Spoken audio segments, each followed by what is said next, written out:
बहुत प्यारी बात। आधि मगन मन व्याधि विकल तन। आगे आगे, नीचे नहीं बैठे। आधि मगन मन व्याधि विकल तन।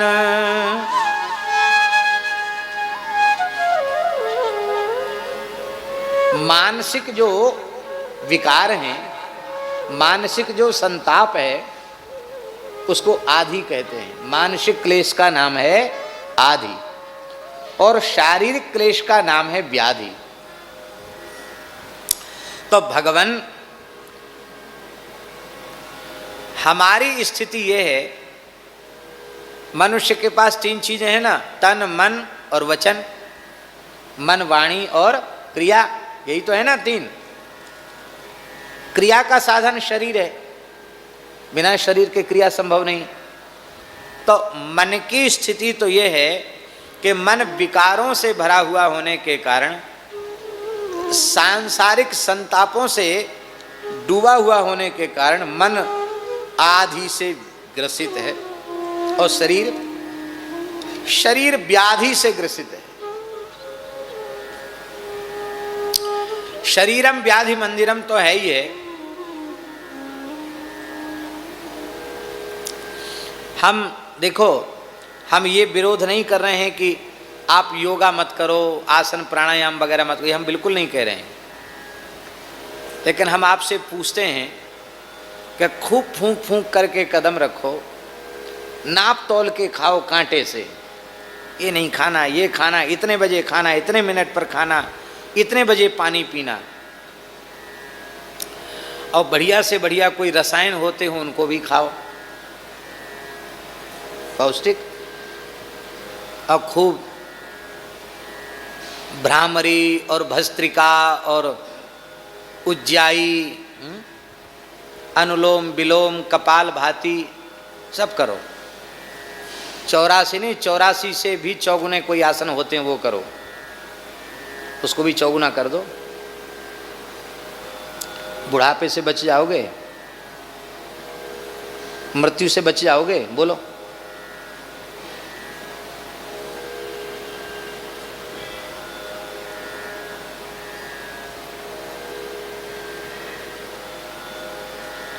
अरे जो घोषणा करते हैं वो तो बाल रंगा रहे हैं महाराज। जो लोग घोषणा करते हैं ना ऐसे करने से बाल काले रहते, वो रंग चढ़ाते हैं बालों के ऊपर।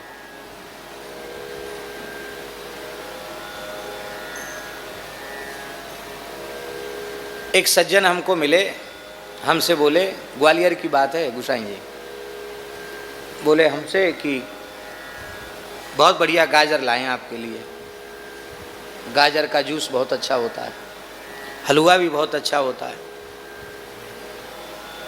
तो हमने कहा हम तो गाजर खाते नहीं। क्यों? हमने कि वैष्णव को जो भगवान को भोग नहीं लग सकता वो नहीं खाना चाहिए। भगवान को भोग नहीं लगता गाजर से नहीं खाते। अरे राम राम, गाजर में क्या दोष है? बहुत फ़ायदे की चीज़ है।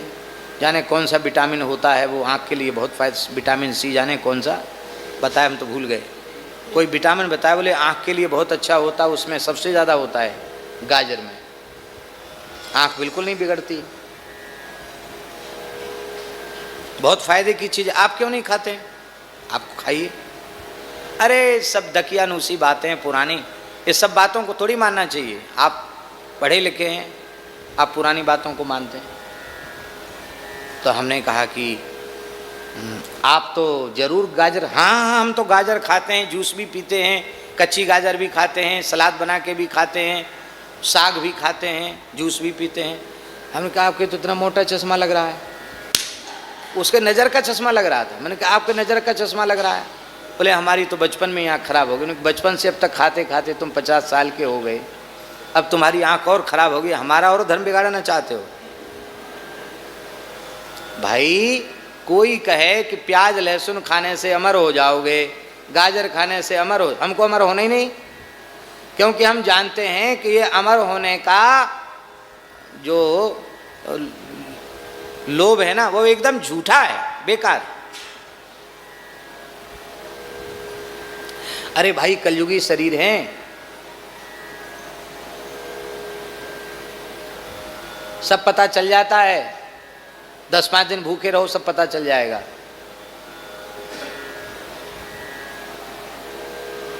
हमारे भीतर कितनी ताकत है ना, योग की, ध्यान की, और सब पता चल जाएगा। तो अनशन करके तो देखो।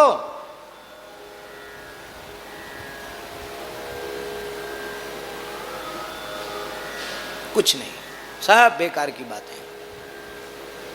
हम ये नहीं करें कि मत करो, करो, पर भैया कल्याण इनसे नहीं होगा। कल्याण तो केवल भगवान की शरणागति से होगा, कल्याण श्री राम नाम से होगा, भगवान की कथा से होगा, भगवान के कीर्तन से होगा कल्याण। इन सबसे कल्याण होने का नहीं। इसी कक्ष में, यहीं जहाँ इस समय भरतदास जी का आसन है, पूज्य गुरुदेव भक्तमाली जी विराज रहे थे। रावत जी आती थे महाराज जी के पास, तो उन्होंने महाराज जी को कहा कि उस समय योग का बहुत ज़्यादा टीवी पर चल रहा था, तो उन्होंने कहा हम कैसेट भी लाए हैं और लैपटॉप भी लाए हैं। महाराज जी से कहा ऐसे कमर का दर्द ठीक हो जाता है, यूँ हो जाता, त्यों हो जाता, कुछ करके भी दिखाने लगे कमरे में। महाराज जी से कहे थोड़ा आप ऐसा कीजिए वैसा। महाराज जी देखते रहे, कुछ बोले नहीं। हमको भी उन्होंने अपने सपोर्ट में रखा था, तो हमने भी कहा महाराज जी ये कह रहे हैं तो आप थोड़ा सा करके देखिए। महाराज जी बोले नहीं ठीक है, सब देख लिया, सब सुन लिया। मैंने फिर आग्रह किया कि महाराज जी ये बेचारा इनका मन रह जाएगा कुछ। महाराज जी बोले जब से होश संभाला है तब से श्री राम नाम का आश्रय लिया है। अब मृत्यु का क्षण निकट आया तब हम आँख नाक दबावें, योग का आश्रय लें, अब ये संभव नहीं है। आश्रय तो केवल भगवान के नाम का ही रहेगा, ये महाराज जी ने कहा। और सवेरे स्नान करके महाराज जी कुछ करते थे। क्या करते थे? ऐसे ऐसे करते थे, ऐसे ऐसे ऐसे। आप कहेंगे तो सब श्री रामदेव बाबा भी करवाते हैं, ऐसे करवाते हैं कि नहीं? और महाराज जी तो बहुत पहले से करते थे।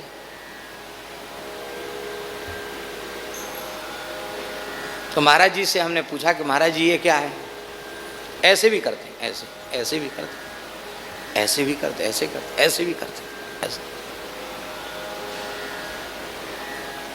तो हमने कहा महाराज जी ये क्या व्यायाम करते हो? महाराज जी आप व्यायाम कर रहे हैं? महाराज जी बोले यही समझ लो, व्यायाम कर रहे हैं, इसी कमरे की बात है। हमसे बोले तुम पंडित होकर पूछ रहे हो? ऐसा कहते महाराज जी ने भागवत जी का श्लोक बोला दिया, दोहने वहनने मथनोपले प्रंकिंकनार वरुदे क्षणमार्जनादौ हैं धन्या व्रजस्त्रिय उरुक्रम चित्तयाना। धन्य है व्रज की गोपियाँ जिनके चित्त पर सदा श्याम सुंदर चढ़े रहते हैं। गैया धोते समय श्री कृष्ण की याद, धान कूटते समय, फटकते समय, पीसते समय। तो महाराज जी तो गोपियों की लीलाओं का चिंतन करते थे और हमने समझ लिया को व्यायाम कर रहे हैं। बोले तुम यही समझ लो।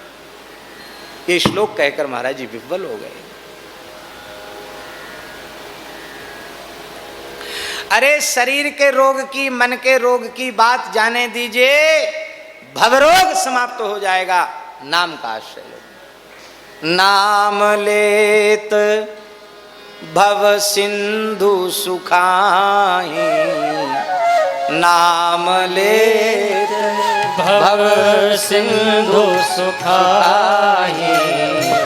करहु विचार सुजन मन माही, करहु विचार सुजन मन माही। करहु विचार सुजन मन माही, करहु विचार सुजन मन माही। मन आदि से ग्रसित है।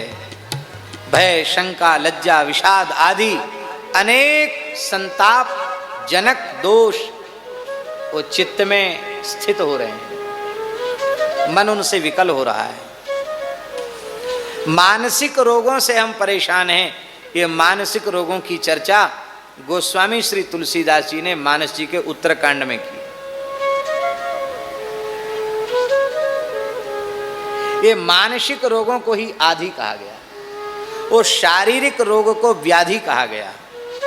तो मन तो आदि से ग्रसित है, शरीर व्याधि से ग्रसित है। अब रही वाणी, वाणी किससे ग्रसित है? बोले बचन मलिन झूठाई, झूठ बोलने से हमारी वाणी मलिन है, झूठ बोलने से वाणी मलिन है। बहुत से लोग तो इतने अनन्य भक्त होते हैं झूठ के कि सत्य में भी थोड़ा झूठ मिलाकर बोलेंगे तब उनको अच्छा लगेगा। जो सच्ची बात है ना उसको सच्ची नहीं बोल पाएंगे, उसको थोड़ा झूठा मिला करके तब बोलेंगे, तब उनको अच्छा लगेगा। सत्य कह नहीं सकते।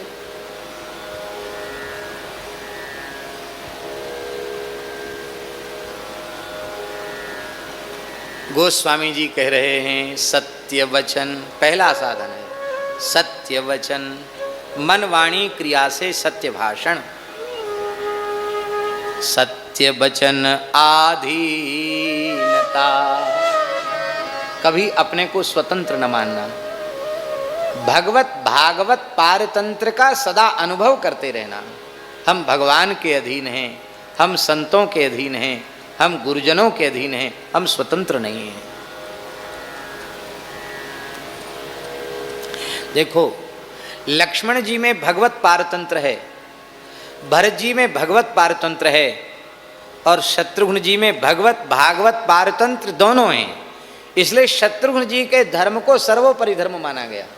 राम जी का धर्म सामान्य, लक्ष्मण जी का धर्म विशेष, भरत जी का धर्म विशेषतर और शत्रुघ्न जी का धर्म विशेषतम, क्योंकि भगवत भागवत पारतंत्र पूरी तरह शत्रुघ्न कुमार में है। हैं सबसे छोटे पर धर्म उनका सबसे बड़ा है। साधक पूज्य पंडित जी महाराज की वाणी है, पंडित श्री गया प्रसाद जी महाराज, बाबा श्री ठाकुरदास जी के मुख से हमने सुनी। साधक स्वतंत्र नहीं होता, स्वतंत्र साधक नहीं होता। तो ये समझते हैं कि हम तो स्वतंत्र हैं, हम जो चाहें सो कर सकते हैं, वो कभी साधक नहीं हो सकते। स्वतंत्र व्यक्ति कभी साधक नहीं बन सकता और साधक कभी स्वतंत्र हो नहीं सकता। जीवन के अंतिम श्वास तक वो भगवत भागवत पारतंत्र का अनुभव करता है। पारतंत्र के अनुभव में जितना आनंद है महाराज जी, उतना आनंद किसी में नहीं है। देखो छोटा बच्चा पूरी तरह पारतंत्र है मैया के, उसको कोई चिंता नहीं, खाने पीने, यहाँ तक के मलमूत्र त्याग दे उसको भी चिंता नहीं कि कोई धोएगा, मैया धोए, उसको कोई चिंता नहीं। और ज्यों ज्यों थोड़ा बड़ा होता गया, स्वतंत्र हो, उतना उतना फिर जाओ ये लो खाओ। हाँ,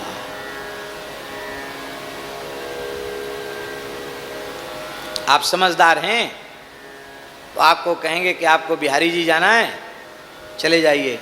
यहाँ से गोपीश्वर महादेव जाओ, वहाँ से फिर राधा रमण जी जाओ, वहाँ से टेढ़े खंबा साहब बिहारी होते गलियों में जाना हो तो मीराबाई का मंदिर होकर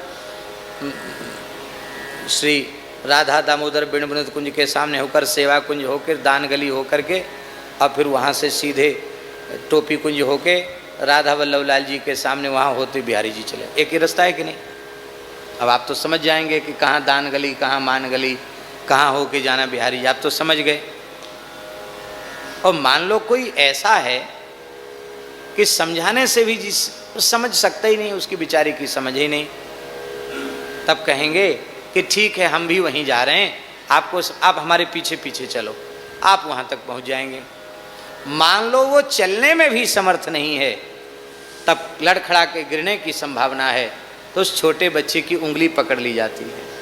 मान लो उंगली पकड़कर चलने में भी समर्थ नहीं है, तो माँ उस बच्चे को गोद में ले लेती है और सीधे श्री ठाकुर जी के पास पहुंच जाती है। ऐसे ही गुरुजनों के पारतंत्र को पूरी तरह अंगीकार कर लो तो तुमको चलकर ठाकुर जी तक नहीं जाना पड़ेगा।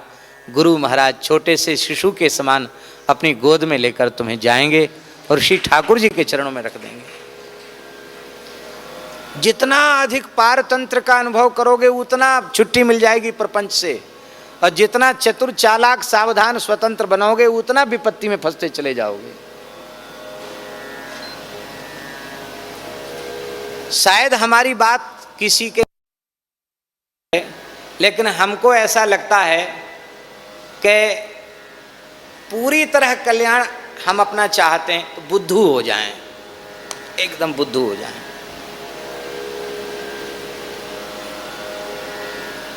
भाई श्री हनुमान प्रसाद पोद्दार जी का एक पद है, बना दो बुद्धिहीन भगवान, है ना भाई जी का पद, बना दो बुद्धिहीन भगवान। ये कल्याण नहीं होने दे रही बुद्धि। हम श्री ठाकुर जी के हैं, हम संतों के हैं, हम कभी स्वतंत्र नहीं हैं, हम सदा इनके हैं, ये सदा हमारे हैं।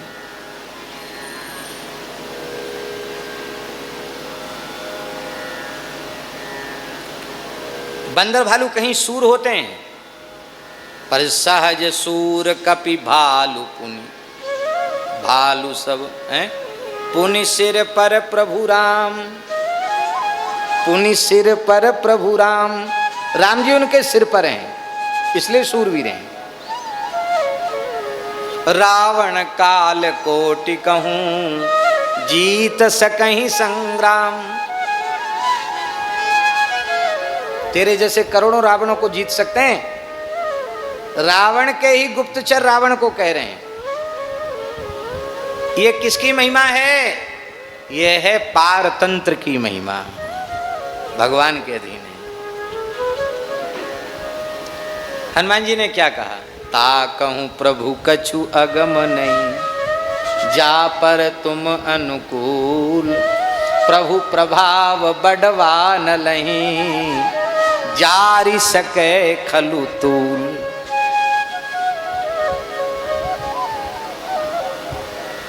आहा,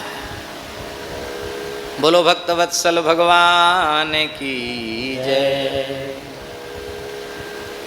हम झूठ बोलते हैं, नाचें गावें चित्र बनावें, करें काव्य चटकीली, सांच बिना हरि हाथ नावें, सब रहनी है ढीली, वेशधारी हरि के उरसाले।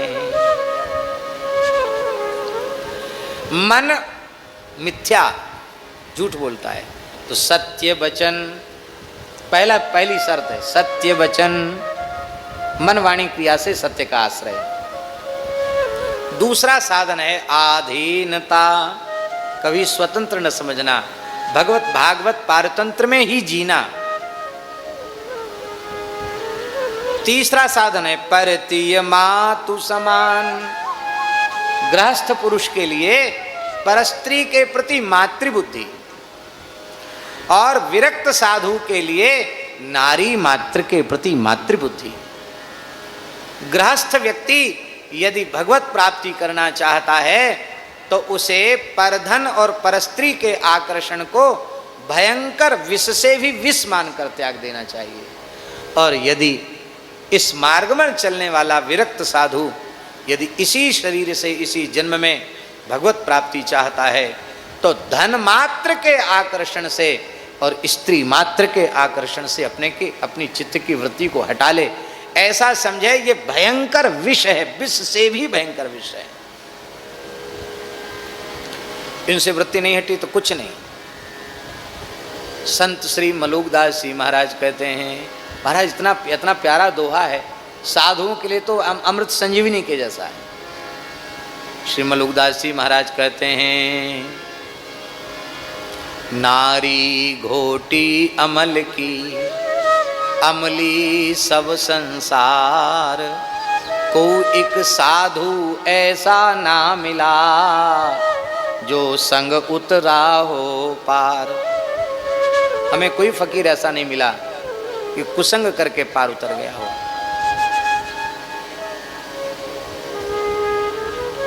नारी नाही निहारिये, मलुकदास जी की साखी, नारी नाही निहारिये, करे नयन की चोट, को एक साधु उबरे पर ब्रह्म की ओट। विरक्त साधु के लिए, नाम मात्र के लिए भी विरक्त वेश ले लिया है, झूठे को भी ले लिया है, तो स्त्री और धन को जहर से भी भयंकर जहर मानकर अपना मन वहां से हटा लो, तो आगे बढ़ पाओगे, नहीं तो नहीं। सत्य वचन आधीनता परतीय मातु समान, इतने पे हरि ना मिले तो तुलसीदास जमान। इतना करने के बाद भी भगवान न मिले तो गोस्वामी तुलसीदास कहते हम तुम्हारे जमानती बनने के लिए तैयार हैं, हम ठाकुर जी से झगड़ा करेंगे। इतना होने पर भी तुम इसे क्यों नहीं मिले, आपको मिलना पड़ेगा।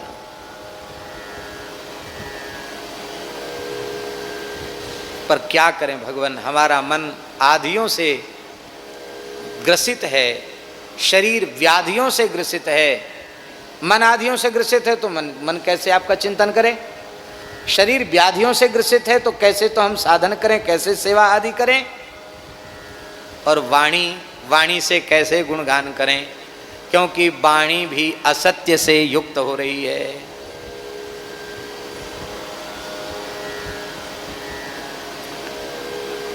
पूज्य धर्म संघ वाले गुरुजी ने एक श्लोक कहा था, कहाँ का है ये मैंने उनसे पूछा भी नहीं, और पर उनके मुखारविंद से सुना हुआ है।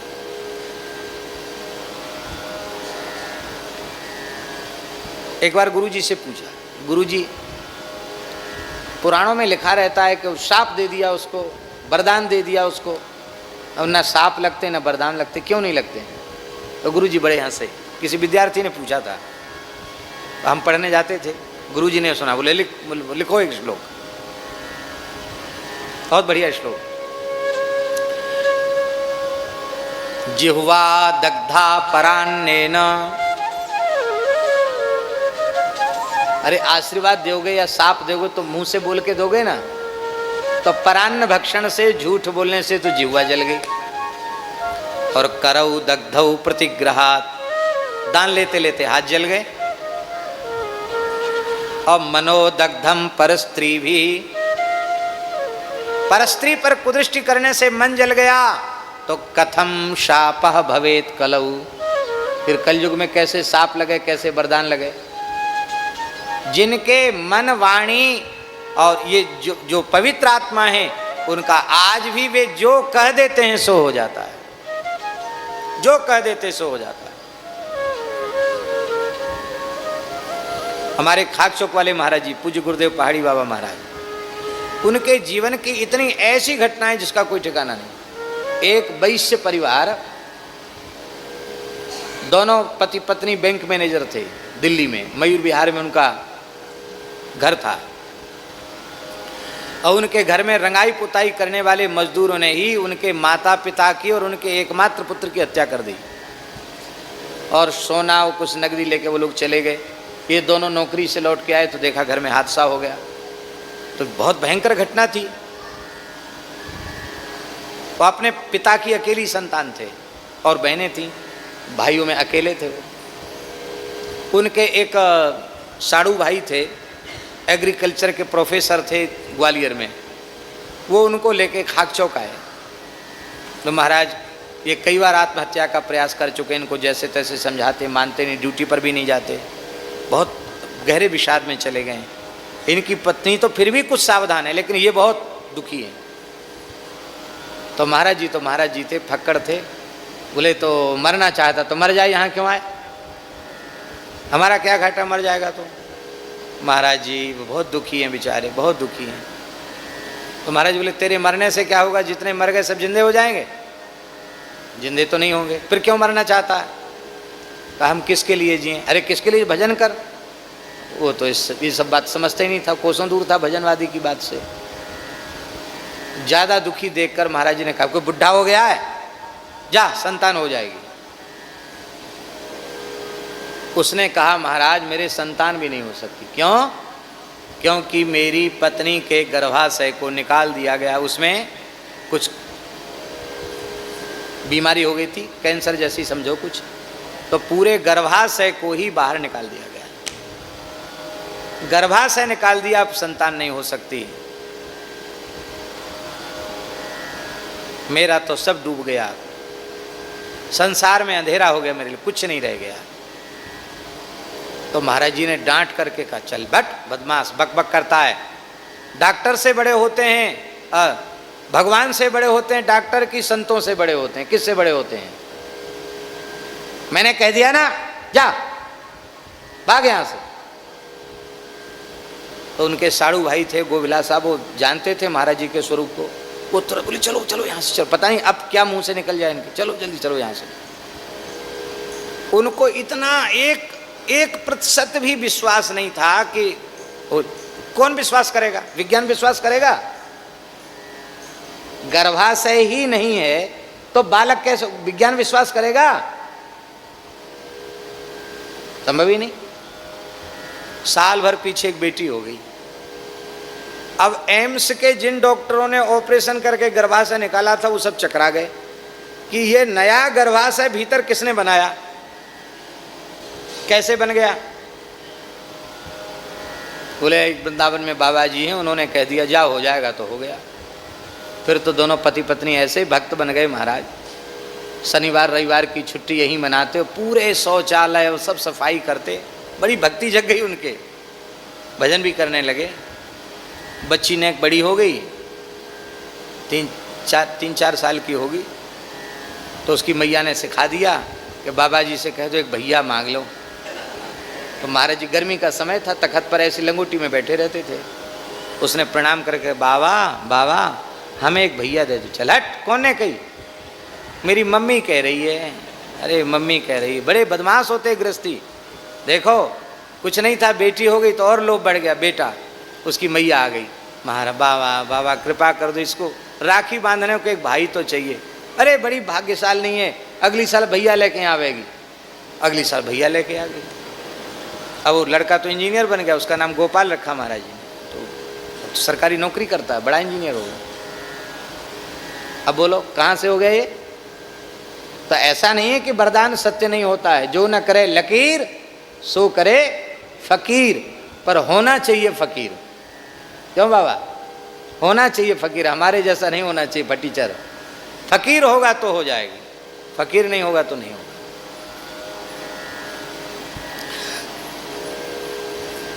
गोस्वामी जी यहाँ ये कह रहे हैं कि आधि मगन मन व्याधि विकल तन वचन मलिन झुठाई, सब प्रकार से मैं साधनहीन हूं। मन भी साधन के योग्य नहीं, तन भी साधन के योग्य नहीं, वाणी भी साधन के योग्य नहीं। योग्य होने नाथ मैं आपके तो योग्य हूं, क्योंकि आपके दरबार में कोई अयोग्य आज तक हुआ ही नहीं है। जो संसार में किसी के लायक नहीं होता ना, सर्वथा नालायक होता है, वो आपके दरबार के लायक सिद्ध हो जाता है। आपने किसको ठुकराया बताओ? जो आपके चरणों में आकर लौट गया हो उसका नाम बताइए आप। इसलिए हे नाथ एतेहु पर तुम सो तुलसी की प्रभु सकल सने सगाई। हमारे मन की, हमारे तन की, हमारे वचन की ऐसी स्थिति होने पर भी हमारा संपूर्ण स्नेह संबंध आप से ही है और किसी से नहीं।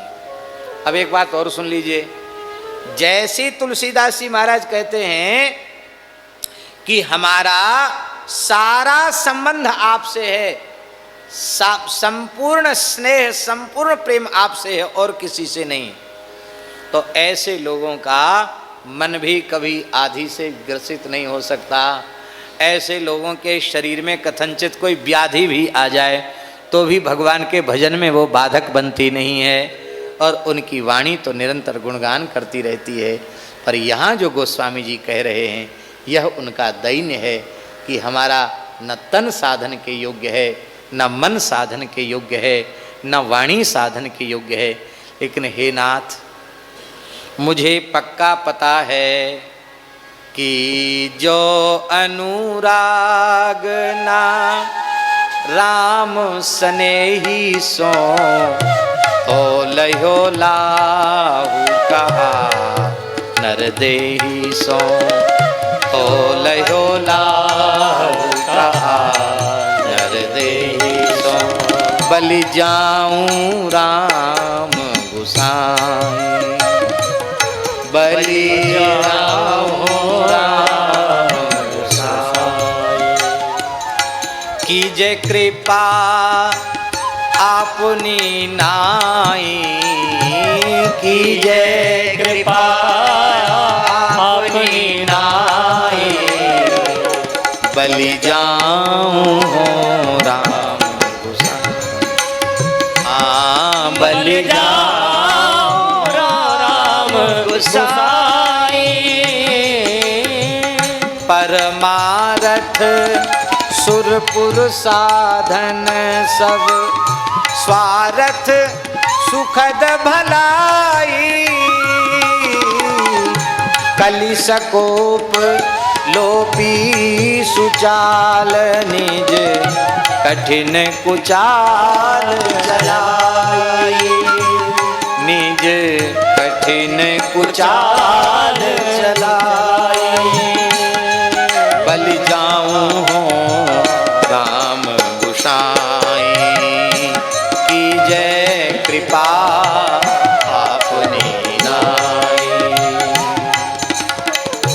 जहाँ जहाँ चित चितवत हित तहाँ नित नव विषाद अधिकाई हाँ रुचि भावती भवर भागई समूहाहि अमित अन भाई बलि जाऊं राम गुसाई बलि जाऊं राम गुसाई की जय कृपा आपनी नाई की जय कृपा आपनी नाई बलि जाऊं राम गुसाई बलि जाऊं राम गुसाई